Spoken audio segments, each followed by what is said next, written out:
નમસ્કાર મારા વાલા દર્શક મિત્રો, દેશ વિદેશમાં રહેતા મારા દરેક દર્શક મિત્રોને ડોક્ટર શરદ સોનીના હર હર મહાદેવ અને જય સ્વામિનારાયણ. મિત્રો, આજના વિડીયોમાં આપણે વાત કરવાના છીએ 4 વસ્તુઓ વિશે. અને આ જે 4 વસ્તુઓ છે એને આપણે કેવી રીતે ખાવી જોઈએ, કેટલી માત્રામાં ખાવી જોઈએ અને એ ખાવાથી આપણને કયા કયા ફાયદા થશે એની હું તમને આજે વાત કરવાનો છું. તો મિત્રો, એક પણ મિનિટની વાર કર્યા વગર આપણે આ રસપ્રદ વિડીયોની શરૂઆત કરીએ અને આપણે કઈ 4 વસ્તુઓ ખાવાની છે. તો મિત્રો, પહેલા નંબરની જે છે વસ્તુ એનું નામ છે મિત્રો અખરોટ. મિત્રો, રોજ અખરોટ ખાવાથી આપણું હૃદય સ્વસ્થ રહે છે. ટેન્શનને દૂર કરવા અને સારી ઊંઘ લેવા માટે તમારે અખરોટ ખાવી જોઈએ. પણ મિત્રો, તમારે દિવસમાં કેટલી અખરોટ ખાવી જોઈએ એના વિશે આપણે વાત કરવાના છીએ. મિત્રો, આપણે વાત કરીએ તો ડ્રાય ફ્રૂટ્સમાં અખરોટ ખૂબ જ આપણા શરીર માટે ફાયદાકારક છે. મિત્રો, અખરોટ ખાવાથી આપણા શરીરની રોગ પ્રતિકારક શક્તિ મજબૂત થાય છે.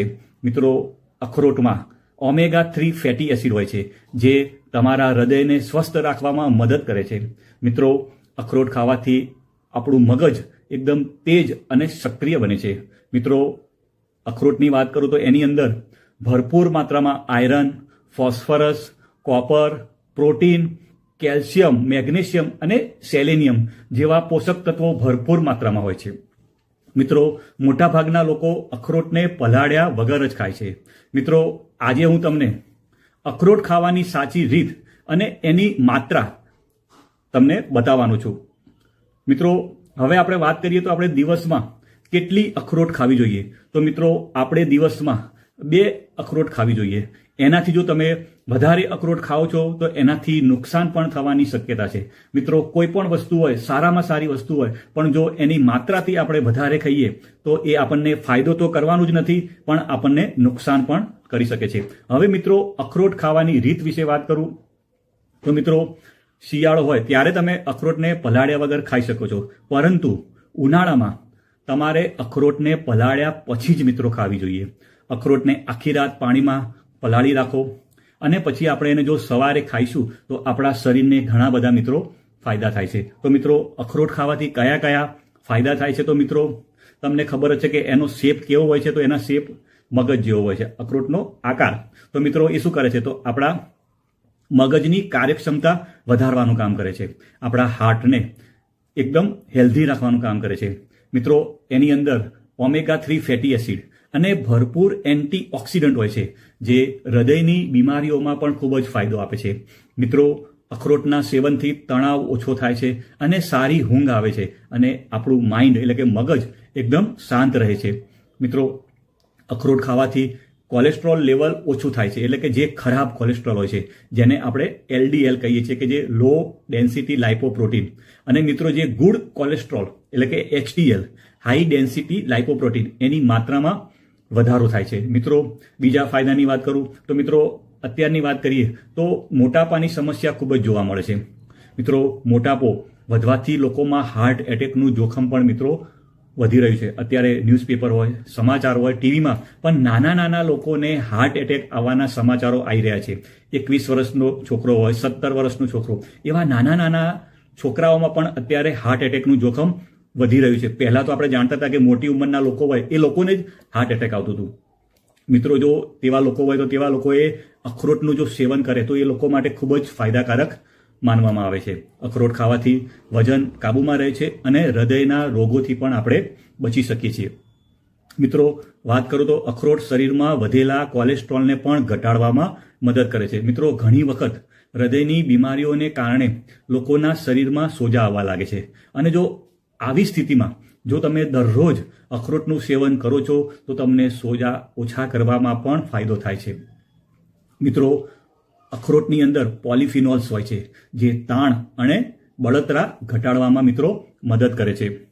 મિત્રો, અખરોટમાં ઘણા પ્રકારના એન્ટીઓક્સિડન્ટ ગુણ જોવા મળે છે અને જે શું કરે છે, આપણા શરીરની અંદર જે ફ્રી રેડિકલ હોય છે એનાથી આપણું શરીર બચાવવાનું કામ કરે છે. એ શું કરે છે તો આપણા શરીરની અંદર ઓક્સિડેશનની પ્રક્રિયા કરે છે જેનાથી આપણા ઓર્ગન એને નુકસાન પહોંચાડવાનું કામ કરે છે. તો મિત્રો, અખરોટની અંદર ભરપૂર માત્રામાં એન્ટીઓક્સિડન્ટ હોય છે અને એ આપણા શરીરને ફ્રી રેડિકલથી બચાવવાનું કામ કરે છે. સાથે સાથે આપણા હાર્ટને સુરક્ષિત રાખવામાં પણ એન્ટીઓક્સિડન્ટની મિત્રો મહત્વની ભૂમિકા હોય છે. મિત્રો, નિષ્ણાતો એવું પણ કહે છે કે જે લોકો હાઈ સુગરથી પીડાતા હોય એ લોકો જો અખરોટનું સેવન કરે તો એમના માટે ખૂબ જ ફાયદાકારક છે. મિત્રો, ઘણા બધા સંશોધનો, રિસર્ચ પેપર એની અંદર એવું જાણવા મળ્યું છે કે અખરોટ લોહીમાં સુગર લેવલ નિયંત્રિત કરવામાં અને ડાયાબિટીસનું જોખમ ઘટાડવામાં મિત્રો મદદ કરે છે. મિત્રો, અખરોટનું સેવન કરવાથી આપણા હાડકાં મિત્રો સ્ટ્રોંગ થાય છે. તેની અંદર આલ્ફા લિનોલિક એસિડ, કેલ્શિયમ અને મેંગેનીઝ ભરપૂર માત્રામાં હોય છે, જે હાડકાઓની નબળાઈને કારણે થતા ઓસ્ટિયોપોરોસિસ રોગનું જોખમ ઘટાડવાનું કામ કરે છે અને સાથે સાથે આપણા હાડકાને મજબૂત કરવાનું કામ કરે છે. મિત્રો, અખરોટ એવી વસ્તુ છે કે જે મહિલાઓ માટે પણ ખૂબ જ ફાયદાકારક છે. મિત્રો, મહિલાઓ જો દરરોજ 2 અખરોટ ખાય તો તેની અંદર પોલિફિનોલ એલાગિટાનિન જે છે એ સ્તન કેન્સર જેવી ગંભીર સમસ્યાઓનું જોખમ ઘટાડવાનું કામ કરે છે. તે જ સમયે મિત્રો ગર્ભાવસ્થા દરમિયાન અખરોટનું સેવન ગર્ભમાં રહેલા બાળકના મગજના વિકાસમાં મદદ કરે છે. જો કે ગર્ભાવસ્થા દરમિયાન કંઈ પણ ખાતા પહેલા તમારે ડોક્ટરની સલાહ અવશ્ય લેવાની. તમે જે ડોક્ટરની સલાહ લેતા હોય એ ડોક્ટરને એકવાર પૂછી અને પછી આપણે આગળ એને અખરોટ ખાવી કે ના ખાવી આપણે નક્કી કરવાનું. પણ અખરોટ આપણને ફાયદો કરે છે. મિત્રો, એના સિવાય બીજા લાભની વાત કરું તો સ્ટ્રેસ ઓછો કરે છે. અત્યારે લોકો ગમે તે લોકો હોય, બધા જ લોકો સ્ટ્રેસમાં રહેતા હોય છે. જે લોકો જોબ કરતા હોય, જે લોકો બિઝનેસ કરતા હોય, અત્યારે બધા લોકો સ્ટ્રેસમાં રહે છે. તો મિત્રો, અખરોટ શું કરે છે? સ્ટ્રેસને ઓછો કરવાનું કામ કરે છે. બીજું, ઊંઘ સારી આવે છે. અત્યારે મુખ્ય પ્રશ્ન છે કે લોકોને ઊંઘ જ નથી આવતી. અડધી રાતે ઉઠી જાય પછી 2-3 કલાક સુધી ઊંઘ આવતી નથી. તો મિત્રો, અખરોટ ખાવાથી ઊંઘ પણ સારી આવે છે. મગજને એકદમ તેજ બનાવે છે. વજન ઘટાડવામાં મદદ કરે છે. કબજિયાતની સમસ્યામાં પણ ફાયદો કરે છે અને ઇમ્યુનિટી એટલે કે આપણા શરીરની રોગ પ્રતિકારક શક્તિ વધારવાનું કામ કરે છે અને આપણા શરીરને સિઝનેબલ ઇન્ફેક્શનથી મિત્રો દૂર રાખવાનું કામ કરે છે. હવે મિત્રો, બીજા નંબરની વસ્તુ છે. પહેલા નંબરની હતી મિત્રો અખરોટ. બીજા નંબરની જે છે વસ્તુ એ છે મિત્રો બદામ. મિત્રો, બદામ વિશે વાત કરું તો આપણા વડીલો આપણને કહેતા હતા કે દરરોજ સવારે નરણા કોઠે પલાળેલી બદામ ખાવી જોઈએ. તો મિત્રો, હવે એ લોકો કહેતા હશે ત્યારે વાતમાં તો કંઈક દમ હશે ને. મિત્રો, વાત કરું તો પલાળેલી બદામનું જો તમે નિયમિત સેવન કરો તો એનાથી બ્લડ પ્રેશર અને કોલેસ્ટ્રોલ કંટ્રોલમાં રહે છે અને સાથે તે વજન ઘટાડવામાં પણ મિત્રો મદદરૂપ થાય છે અને ડાયાબિટીસ જેવી ગંભીર બીમારીથી પણ દૂર રાખે છે. મિત્રો, વાત કરું તો બદામની અંદર મિનરલ્સ, વિટામિન્સ, ઝીંક અને કેલ્શિયમ ભરપૂર માત્રામાં હોય છે. તો મિત્રો, હવે બદામથી મિત્રો આપણા શરીરને કયા કયા ફાયદા થાય છે તો એની ટૂંકમાં વાત કરી લઉં તો એ હાઈ બ્લડ પ્રેશરને નિયંત્રિત કરવાનું કામ કરે છે. મિત્રો, પલાળેલી બદામ ખાવાથી હાઈ બ્લડ પ્રેશર નિયંત્રિત કરી શકાય છે.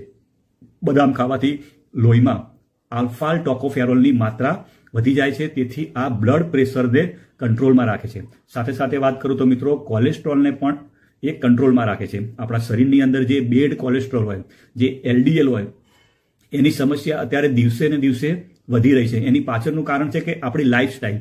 અત્યારે આપણે જે બધા ફાસ્ટ ફૂડ ખાઈએ છીએ, આપણે જે ફાસ્ટ ફૂડમાં જે આપણે તેલ ખાઈએ છીએ, બહારનું તેલમાં કેવું હોય છે કે એકવાર તેલ ગરમ થયા પછી અને બીજી વાર પછી જો એની અંદર કોઈ વસ્તુ આપણે અંદર તળવામાં આવે તો એનાથી અને એ વસ્તુ ખાઈએ તો આપણા શરીરમાં બેડ કોલેસ્ટ્રોલ જમા થાય છે. એટલે આપણે જે જંક ફૂડ ખાઈએ છીએ એનાથી પણ આપણા શરીરની અંદર બેડ કોલેસ્ટ્રોલ વધી રહ્યું છે અને જેના લીધે હાર્ટની બીમારીઓ અને બ્લડ સર્ક્યુલેશનમાં અવરોધ જેવા અનેક રોગોનું એક મોટું કારણ માનવામાં આવે છે.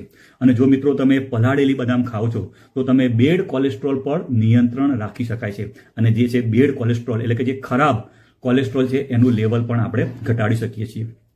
મિત્રો, બીજા નંબરના ફાયદાની વાત કરું તો એ વજન ઘટાડવાનું કામ કરે છે. મિત્રો, અત્યારના સમયમાં લોકો માટે વધતું વજન પણ ખૂબ જ મોટી સમસ્યા છે. મિત્રો, એવા લોકો જો બદામને પાણીમાં પલાળીને ખાય તો એ લોકો વજન ઘટાડી શકે છે. એની પાછળનું કારણ એ છે કે તેમાં મોનો અનસેચ્યુરેટેડ ફેટ રહેલું છે, જે તમારી ભૂખને ઓછી કરે છે અને ભૂખ ઓછી લાગવાથી તમે ખાશો પણ ઓછું અને તેના લીધે તમારું વજન પણ મિત્રો કંટ્રોલમાં રહે છે. મિત્રો, ત્રીજા નંબરના ફાયદાની વાત કરું તો એ હાર્ટને હેલ્ધી રાખશે. મિત્રો, રાત્રે બદામને પલાળીને સવારે ખાવાથી આપણું હૃદય એકદમ સ્વસ્થ રહે છે. મિત્રો, વાત કરું તો જનરલ ઓફ ન્યુટ્રિશનમાં પ્રકાશિત એક રિપોર્ટની વાત માનીએ તો બદામ એન્ટીઓક્સિડન્ટ એજન્ટ હોય છે, જે LDL કોલેસ્ટ્રોલના ઓક્સીકરણને રોકવામાં ખૂબ જ મદદગાર સાબિત થાય છે અને આવા સંજોગોમાં તે આપણા હૃદયની બીમારીઓને પણ દૂર રાખે છે. મિત્રો, જે લોકોને ડાયાબિટીસ છે એ લોકો માટે પણ આ ખૂબ જ લાભકારી છે. મિત્રો, અત્યારની વાત કરું તો ઘણા બધા લોકો ડાયાબિટીસ જેવી અનેક બીમારીઓ સામે ઝઝૂમી રહ્યા છે. જો તમે રાત્રે પલાળેલી બદામ ખાઓ છો અને એની છાલ ઉતારીને ખાવાની, તો એનાથી સુગર લેવલ વધવાનું આપણે રોકી શકીએ છીએ. મિત્રો, ત્રીજા નંબરની વાત કરું, પહેલા નંબરની વાત થઈ ગઈ મિત્રો અખરોટ, બીજા નંબરની બદામ અને ત્રીજા નંબરની વાત છે મિત્રો તલ. મિત્રો, વાત કરું તો આયુર્વેદમાં તલને ઔષધિ માનવામાં આવે છે. મિત્રો, વાત કરીએ તો આયુર્વેદમાં પણ ઔષધિ સ્વરૂપે તલનું ઘણું જ ફાયદાકારક માનવામાં આવે છે. મિત્રો, તલને લઈને અત્યાર સુધી ઘણા અભ્યાસો કરવામાં આવે છે, જેમાં વાત સામે એવી આવી છે કે જો સવારે ઉઠીને ખાલી પેટે જો તલનું સેવન કરવામાં આવે તો એ આપણા સ્વાસ્થ્ય માટે ખૂબ જ ફાયદાકારક સાબિત થાય છે. મિત્રો, તલની વાત કરું તો તલની અંદર ફેટી એસિડ, ફાઇબર, પ્રોટીન અને કેલ્શિયમ ભરપૂર માત્રામાં હોય છે.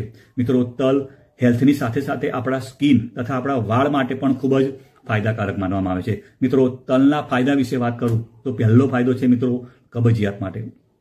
મિત્રો, તલની અંદર ફાઇબર અને અનસેચ્યુરેટેડ ફેટી એસિડનું પ્રમાણ વધારે હોય છે, જેને કારણે કબજિયાતની સમસ્યાથી રાહત આપવાનું કામ કરે છે. મિત્રો, તલમાં મળી આવતું તેલ આંતરડાને લુબ્રિકેટ કરવામાં પણ મિત્રો મદદ કરે છે. મિત્રો, બીજા ફાયદાની વાત કરું તો એ આપણા દાંત માટે. મિત્રો, તલમાં પ્રાકૃતિક સ્વરૂપે જે તેલ મળી આવે છે તે દાંતમાં રહેલા પ્લાંકને દૂર કરે છે, દાંતનો સડો અને પેઢાની બીમારીઓથી પણ બચાવે છે. એવામાં જો તમે સવારે ખાલી પેટે તલને ચાવવામાં આવે તો તેનાથી દાંત અને પેઢા મજબૂત બને છે અને મોઢાની દુર્ગંધની સમસ્યા પણ મિત્રો દૂર થાય છે. મિત્રો, ત્રીજા નંબરના ફાયદાની વાત કરું તો આપણા હાડકા માટે. મિત્રો, તલ હાડકાને પણ મજબૂત બનાવવામાં મદદ કરે છે. તેનું કારણ એ છે કે તલમાં ડાયટરી પ્રોટીન, કેલ્શિયમ અને એમિનો એસિડ ભરપૂર માત્રામાં હોય છે, જે હાડકાના વિકાસને પ્રોત્સાહન આપે છે અને જે હાડકાને નબળા થવાથી બચાવવાનું કામ કરે છે અને જેનાથી આર્થરાઇટિસ જેવી બીમારીઓથી આપણને બચાવે છે. મિત્રો, ચોથા નંબરના ફાયદાની વાત કરું તો લોહી બનાવવા માટે. મિત્રો, તલ ખાવાથી આપણા શરીરમાં હિમોગ્લોબિનનું પ્રમાણ વધે છે. જો કોઈ વ્યક્તિને એનિમિયાની બીમારી હોય તો તેને પણ તલ ખાવું જોઈએ, કારણ કે તલમાં આયરન પણ હોય છે અને જે લોહીની ઉણપની સમસ્યાને દૂર કરવાનું કામ કરે છે. મિત્રો, પાંચમા નંબરના ફાયદાની વાત કરું તો આપણી સ્કિન તથા આપણા વાળ માટે. મિત્રો, તલની અંદર ભરપૂર માત્રામાં એન્ટીઓક્સિડન્ટ હોય છે, જે શું કરે છે કે આપણા ચહેરા પર જોવા મળતી ઉંમરની નિશાનીઓને ઓછી કરે છે તથા તલનું જે તેલ હોય છે એ સ્કિનને સોફ્ટ બનાવવાનું કામ કરે છે. મિત્રો, આ ઉપરાંત ઓમેગા ફેટી એસિડથી ભરપૂર તલ વાળને મૂળમાંથી મજબૂત બનાવી અને વાળનો ગ્રોથ પણ મિત્રો વધારવાનું કામ કરે છે. મિત્રો, ચોથા નંબરની વાત કરું, પહેલા નંબરમાંથી અખરોટ, બદામ, તલ અને મિત્રો ચોથા નંબરની જે વાત છે એ છે મિત્રો કિસમિસ. જો તમે મિત્રો દરરોજ 10 કિસમિસ રાત્રે પાણીમાં પલાળીને સવારે ખાઓ છો, જેનાથી ઘણા રોગો અને બીમારીઓમાં રાહત મળે છે. મિત્રો, આ સાથે જ તમારા સ્વાસ્થ્યમાં પણ સુધારો થશે. તો મિત્રો, આપણે એના ફાયદા વિશે વાત કરીએ તો મિત્રો કિસમિસ ખાવાથી સૌથી સરળ રીતે રાત્રે પલાળીને મૂકી દેવાની છે. સવારે ઉઠીને કિસમિસ અને પાણી બંને પી લો. મિત્રો, પલાળેલી કિસમિસમાં આયરન, પોટેશિયમ, મેગ્નેશિયમ અને ફાઇબર ભરપૂર માત્રામાં હોય છે. મિત્રો, કિસમિસમાં પ્રાકૃતિક રીતે સુગર હોય છે, જેનાથી તમને કોઈ જ નુકસાન થતું નથી. પરંતુ જો ડાયાબિટીસના દર્દીઓ હોય તો એમને કિસમિસ ખાવાનું ટાળવું જોઈએ. ડાયાબિટીસના દર્દીઓએ કિસમિસ ખાવું જોઈએ નહીં. મિત્રો, કિસમિસ વાસ્તવમાં તો આપણને ખબર જ છે કે સુકાયેલી દ્રાક્ષ જ છે. મિત્રો, હવે જો રાત્રે પલાળેલી કિસમિસ ખાવાથી અને તેનું પાણી પીવાથી શરીરની રોગ પ્રતિકારક શક્તિ વધે છે. તેમાં રહેલા એન્ટીઓક્સિડન્ટને કારણે ઇમ્યુનિટી આપણી સ્ટ્રોંગ થાય છે, જેનાથી બહારના વાયરસ અને બેક્ટેરિયા સામે આપણા શરીરને રક્ષણ મળે છે. મિત્રો, રાત્રે પલાળેલી કિસમિસ ખાવી તમામ માટે મિત્રો ફાયદારૂપ છે, પરંતુ તેનો લાભ તે લોકોને મળશે જે લોકો હાઈ બ્લડ પ્રેશર એટલે કે હાઇપર ટેન્શનથી પરેશાન છે. મિત્રો, કિસમિસ શરીરના બ્લડ પ્રેશરને નિયંત્રિત કરે છે. તેમાં રહેલું પોટેશિયમ તત્વ તમને હાઇપર ટેન્શનથી મિત્રો બચાવવાનું કામ કરે છે. મિત્રો, કિસમિસના સેવનથી તમે એનિમિયાથી બચી શકો છો, કેમ કે કિસમિસની અંદર આયરન ભરપૂર માત્રામાં હોય છે. આ સાથે તેમાં રહેલા વિટામિન બી પણ સારી માત્રામાં હોય છે અને આ તમામ તત્વો લોહીના ફોર્મેશન માટે મદદરૂપ હોય છે. મિત્રો, કિસમિસ એટલે કે સૂકી દ્રાક્ષ આપણા પાચન તંત્ર માટે ફાયદારૂપ છે. તેમાં મિનરલ્સની માત્રા પણ ઘણી સારી હોય છે તથા હાડકા માટે પણ જરૂરી છે. દિવસમાં તમે 10 કિસમિસ જો તમે ખાઓ છો તો તમને ખૂબ જ ફાયદો કરે છે. અને મિત્રો એક વસ્તુનું ધ્યાન રાખો કે પલાળેલી કિસમિસમાં સારી માત્રામાં કેલરી હોય છે, જેથી ધ્યાન રાખો કે તેનું વધારે માત્રામાં સેવન ના કરવું જોઈએ. કિસમિસને નિયમિત રૂપમાં આહારમાં તમારે સામેલ કરવામાં આવે તો તમને ડાયજેશનમાં પણ મિત્રો આરામ મળે છે, પાચન શક્તિ મજબૂત થાય છે, કારણ કે તેની અંદર ભરપૂર માત્રામાં ફાઇબર હોય છે. હવે મિત્રો આપણે કેટલું ખાવું જોઈએ? તો તમે રોજની 2 અખરોટ, 5 થી 6 બદામ, 1 ચમચી જેટલા તલ અને 10 કિસમિસ રાત્રે પલાળી દેવાનું છે અને આપણે એને સવારે સેવન કરશો તો મિત્રો આટલા બધા તમને ફાયદા થશે. જો તમે મિત્રો મારો વિડીયો સારો લાગ્યો હોય તો લાઈક કરજો, શેર કરજો, અને જો તમે મારી ચેનલ ઉપર નવા હો તો મિત્રો ચેનલને સબસ્ક્રાઇબ કરજો. આવજો મિત્રો. Bye bye.